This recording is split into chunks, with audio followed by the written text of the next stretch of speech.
Assalamualaikum warahmatullahi wabarakatuh. Sahabat Bunda yang dirahmati oleh Allah, saya itu sering menangani kasus suami yang selingkuh dan sudah mau taubat selingkuh. Suami di sini sudah mengaku salah dan minta maaf sama istrinya. Tapi ketika sudah jalan beberapa waktu, dia ulangi lagi selingkuhannya dengan wanita yang sama. Nah, setelah ketahuan lagi, dia minta maaf lagi dan taubat lagi. Tapi ternyata itu ya berulang lagi. Begitu seterusnya. Nah, ini kenapa ya? Nah, ini yang mau saya bahas di video ini, Bun. Mengapa sih suami itu mudah sekali untuk kembali selingkuh? Nah, jawaban paling singkatnya ya jawaban secara spiritual. Nah, jawaban spiritualnya itu apa? Yaitu orang yang taubat itu akan tetap diganggu oleh setan supaya taubatnya ini gak istiqomah. Ya biar taubatnya ini tobat sambal, Bun. Hari ini taubat, besok maksiat lagi. Besoknya lagi taubat, besok-besoknya maksiat lagi. Nah, itu jawaban secara spiritualnya. Tapi sebagai manusia yang punya akal pikiran, kita nggak berhenti di situ nih. Saya coba menggali berbagai penyebab mengapa suami yang sudah bilang taubat itu kok masih selingkuh lagi. Nah ini, Bun, ternyata ada beberapa pemicu. Jadi yang pertama, dari sisi suami Bunda sendiri nih. Nah, ini taubatnya belum tulus sepenuh hati. Bisa jadi suami ini hanya berhenti selingkuh karena dia takut sama Bunda, pengen cari amannya. Dan buat suami yang statusnya ASN, nah ini biasanya mereka cari selamat nih, biar karirnya itu nggak terancam. Apakah salah? Oke, tentu saja tidak. Memang ada banyak hal yang bisa menghentikan suami dari perselingkuhan, dan salah satunya ya rasa takut dan terancam. Nah, tapi kalau hanya mengandalkan ancaman dan rasa takut, di sini, Bun, suami masih punya potensi untuk selingkuh lagi ketika kondisinya sudah aman. Kenapa begitu? Ya, itu tadi, Bunda.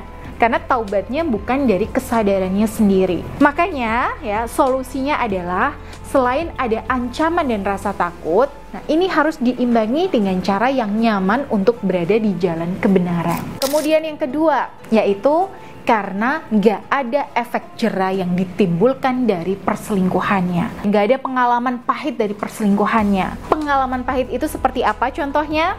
Nah, misalnya nih, Bun, suami Bunda selingkuh sama pelakor. Ternyata pelakornya cuma manfaatin uangnya dan kabur sama laki-laki lain. Nah, itu pengalaman pahit buat suami Bunda. Atau misalnya nih, Bun, suami Bunda ngebooking wanita malam. Ternyata kena tipu puluhan juta. Nah, itu bisa jadi pil pahit yang menimbulkan efek jera ke suami. Jadi selama selingkuhannya ini enak-enak aja dan aman-aman aja, ya biasanya nggak akan muncul efek jera. Nah, yang muncul itu justru efek candunya. Makanya buat klien-klien yang ikut bimbingan saya dan memaharkan sarana buka aura seperti tasbih Karma Ar-Rahman, cincin Anira, kalung Anira, atau sekedar minta diproseskan energi untuk cincinnya, nah itu biasanya saya berikan satu saran yang mungkin sudah sering saya ulangi di video saya. Nah, apa itu? Buat kesepakatan tertulis yang memberatkan suami jika sewaktu-waktu dia selingkuh lagi. Ya, yang sering saya contohkan itu loh, Bun. Misalnya nih, selama 3 bulan ke depan, dompet, ATM, uang, kunci mobil, semuanya itu dipegang sama istri. Atau nih, aset suami seperti rumah, tanah, itu wajib dibalik namakan ke istri atau anak-anak, dan sebagainya. Hal-hal yang tegas seperti inilah yang insya Allah bisa membuat suami itu lebih berpikir berkali-kali kalau ingin selingkuh lagi. Tapi meskipun hukumannya itu terkesan sadis gitu ya, maka saran saya pastikan ketika membuat kesepakatan ini Bunda dan suami dalam kondisi yang sama-sama adem. Ya, bukan kondisi yang sama-sama emosional dan ada kesan saling menuntut. Bukan ya, Bun. Kalau kondisi auranya masih sama-sama negatif, ya masih sama-sama emosional, sama-sama saling menuntut, ya perjanjiannya itu nggak akan terlaksana. Ya mungkin suami mau menandatangani, tapi dia akan memikirkan berbagai trik untuk mengelabuhi aturan dan kesepakatan yang sudah Bunda bikin. Nah, makanya saran saya, langkah paling pertama sebelum membicarakan perselingkuhan suami dan membuat kesepakatan dengan suami, nah ini selalu pastikan bahwa Bunda ini dalam kondisi batin yang sudah adem dan auranya juga sudah positif, sehingga perjanjian yang kedengarannya itu kayak kejam gitu bagi suami ya bun, itu akan terkesan adil dan masuk akal, sehingga suami itu mau melakukannya dengan kesadarannya sendiri. Karena sekali lagi ya bun, suami yang selingkuh itu perlu dibikin merasakan dua hal terlebih dulu, yaitu rasa takut karena ancaman dari perbuatan maksiatnya, dan iming-iming berupa kenyamanan saat melakukan ketaatan. Nah lanjut, penyebab yang ketiga nih bun, mengapa suami itu gampang sekali terjatuh di lubang yang sama, adalah karena batinnya itu tidak diikat secara spiritual. Nah, diikat secara spiritual itu gimana maksudnya? Ya, diikat secara spiritual ini artinya bun, suami itu dibikin terikat dan terpaut hatinya itu sama istri syahnya, sama anak-anaknya, sama keluarganya, sama suasana rumah yang adem dan sebagainya. Caranya gimana? Banyak bun. Nah, salah satu caranya yaitu dengan menyambut gembira taubatnya suami dan tidak membahas kesalahannya lagi, apalagi ya mengungkitnya sambil emosi. Nah ini jangan bun. Nah kira-kira apakah bunda sanggup? Jika bunda sanggup, maka insya Allah suami bunda akan lebih mudah untuk beristiqomah di jalan yang benar. Tapi kalau bunda tidak sanggup untuk menahan diri dan sering mengungkitnya, nah ini biasanya ini akan jadi bumerang. Ini saya tidak menakut-nakuti bunda ya, karena ini adalah pengalaman klien-klien saya. Nah biasanya klien-klien saya yang mau nurut arahan saya untuk tidak membahas pelakor, ya tidak mengungkit perselingkuhan suami, nah itulah yang ikhtiarnya lebih mudah diijabah oleh Allah Subhanahu wa Ta'ala. Suami itu lebih mudah untuk beristiqomah dalam kesetiaannya. Tapi ketika klien saya ini masih terpancing emosi, masih ngungkit kesalahan suami, pengen nyalah-nyalain pelakor, masih membahas perselingkuhan suami,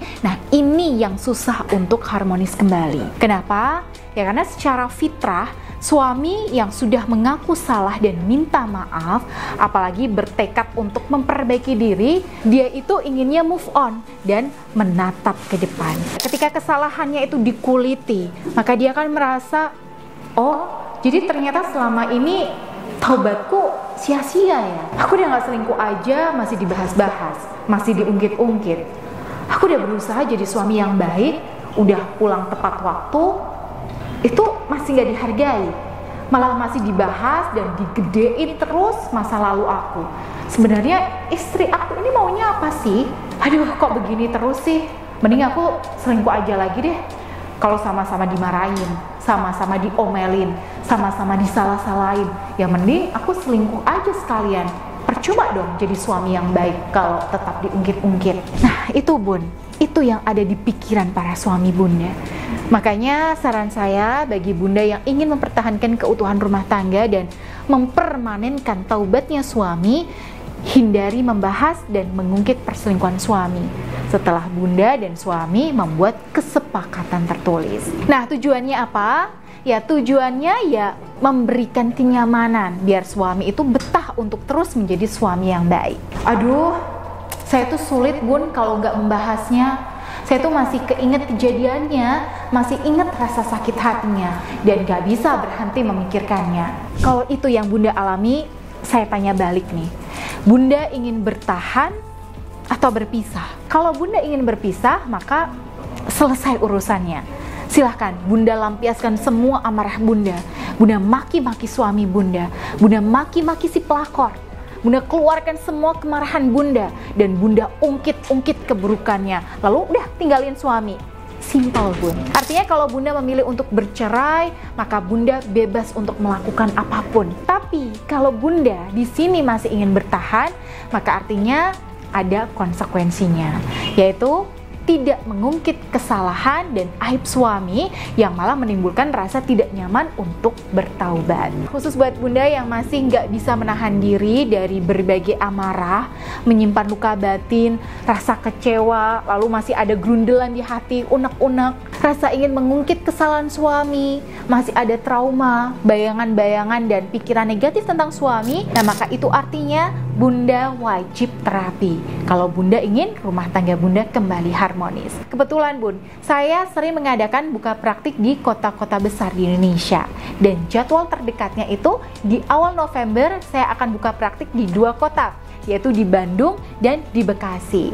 Nah, kalau Bunda tidak ada halangan, silahkan Bunda bisa bertemu dengan saya untuk saya berikan terapi pemurnian hati maupun terapi buka aura. Nah, di sesi ini Bunda silahkan bebas menceritakan semua permasalahan rumah tangga Bunda tanpa ada yang harus ditutup-tutupi, karena insya Allah privasi Bunda sangat terjaga. Nah, setelah itu nanti Bunda akan saya berikan terapi pemurnian hati untuk membantu membuang semua luka batin, bayang-bayang perselingkuhan suami, pikiran-pikiran negatif Bunda, dan melegakan unek-unek yang masih tersimpan di hati Bunda, supaya Bunda bisa lebih plong, lebih lega, lebih tenang, lebih damai, dan bisa berpikir lebih jernih.